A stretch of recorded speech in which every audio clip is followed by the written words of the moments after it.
हम तो ये गड्ढों वाले हैं, मेरे तो गड्ढों गार में फंसे हुए है, मैं तो आने को मेरे गार हूँ, गड्ढों काट दिए। तो लोग बाहर के लोगों को लेके आ रहे हैं, उनको अपने आप पे भरोसा नहीं है। जो एमएलए है उसको अपने पे भरोसा नहीं है कि वो लोगों को किस तरीके से समझा पाए, इसीलिए कभी वो राजा वेडन को ले आते हैं, कभी उनकी मिस धर्मपत्नी को ले आते हैं, कभी भूपेंद्र सिंह हुड्डा आ रहा है। जितने लोग लेके आए वो साथ ही ले आए। 50 गाड़ी तो वो जो आज़ाद पार्टी वाला के भीम पार्टी वो ले आया, 50 इसकी 50 रंजी, 150 गाड़ियाँ बाहर की लेके आए। और बड़ी मज़े की बात देखो, ये कुर्सियां टेंट वालों की ले लेते हैं, आदमी अपने लाते हैं, साथ ला के बिठा देते हैं।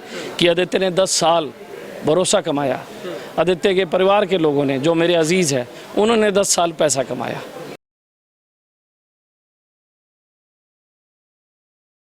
कैंपेन कर रहे हैं आज पंजाबी बेल्ट में, कैसा रिस्पांस मिल रहा है, कैसा चल रहा है? देखिए, बहुत जोश है लोगों में, और मैं ये मानता हूँ कि जिस तरीके से जो जोश इन लोगों में दिख रहा है, निश्चित तौर पे कोई मुकाबला नहीं है, कोई मुकाबला नहीं है। तो अभी हुड्डा साहब भी कल से हाँ, जनसभाओं को संबोधित करेंगे पूरे सिरसा में, और चौटाला से वो शुरुआत कर रहे हैं। हाँ, कितना असर मानते हैं? कोई असर नहीं है। मुझे सबसे बड़ी बात यह है पन्नू साहब, कि जो लोग बाहर के लोगों को लेके आ रहे हैं, उनको अपने आप पे भरोसा नहीं है।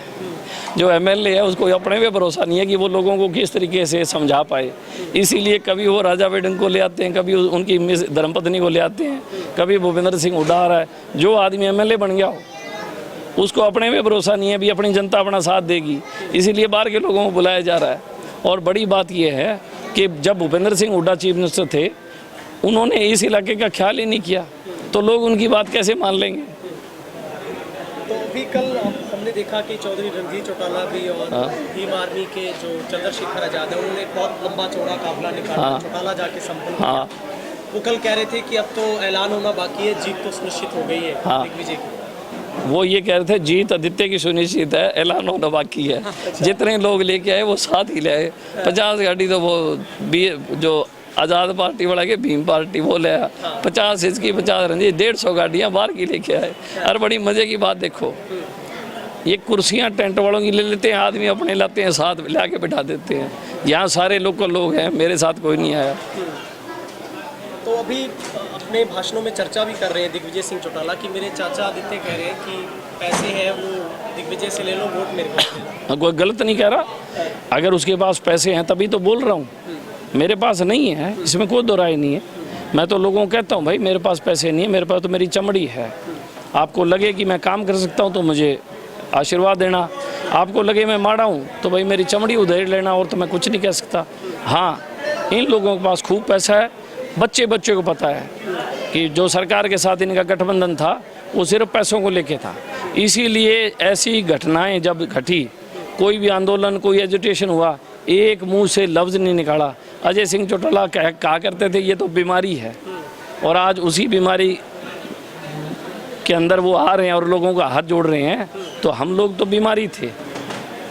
तो भाई साहब, भी डॉक्टर केवी सिंह का एक बड़ा बयान है, वो कह रहे हैं कि मुझे समझ नहीं आ रही कि नेलो सरकार कहाँ से बनेगी। 4 ही सदस्य हैं परिवार के, सुनैना, आदित्य और अर्जुन और अभय सिंह। कहते हैं कि अगर ऐसा कोई कानून हो कि जिसमें एमएलए के बिना सरकार बनती हो, तब सरकार बन सकती है इन्हें। ऐसे है डॉक्टर साहब जो है वो ताकत देख के, इंडियन नेशनल लोकदल का असर देख के उनको घबराहट हो रही है।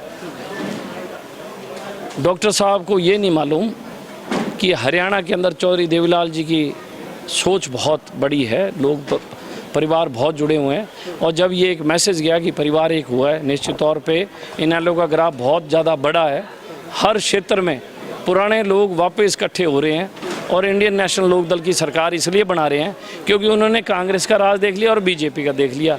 दोनों राजों में भ्रष्टाचार के सिवाय कुछ नहीं था, किसी परिवार को रोज़गार नहीं मिला। आज नौजवान भटक रहे हैं, रोज़गार नहीं है।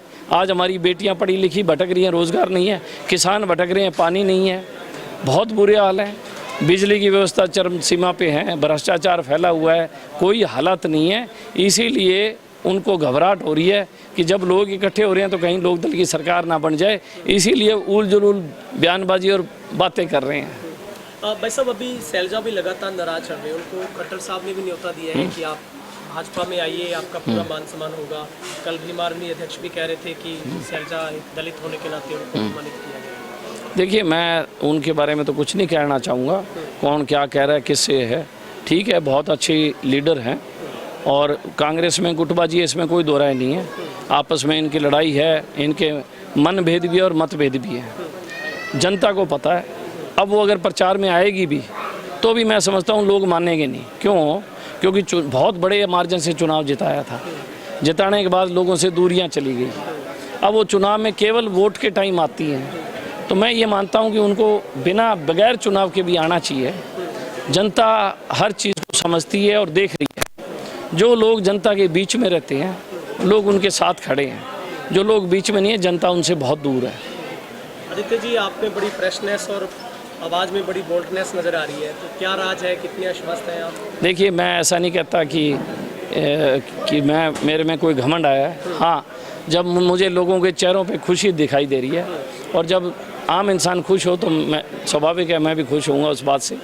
आज इस बात की खुशी है कि हम चौधरी देवीलाल जी के सपनों को साकार करने के लिए आगे बढ़ रहे हैं और हमारे के साथ कदम से कदम ताल करते हुए जनता हमारे साथ खड़ी है। इससे बड़ा आशीर्वाद जनता का हमारे ऊपर क्या हो सकता है कि आदित्य ने 10 साल भरोसा कमाया। आदित्य के परिवार के लोगों ने, जो मेरे अजीज़ हैं, उन्होंने 10 साल पैसा कमाया। मैंने भरोसा कमाया, उन्होंने पैसा कमाया। आखिरी सवाल भाई साहब, अभी चौधरी रणजीत चौटाला जी और दिग्विजय जी ने दोनों ने एक साथ अपनी जनसभा ओडा में रख दी है 2 तारीख को। कोई बात नहीं, दोनों अपने साथ लोग ले आएंगे।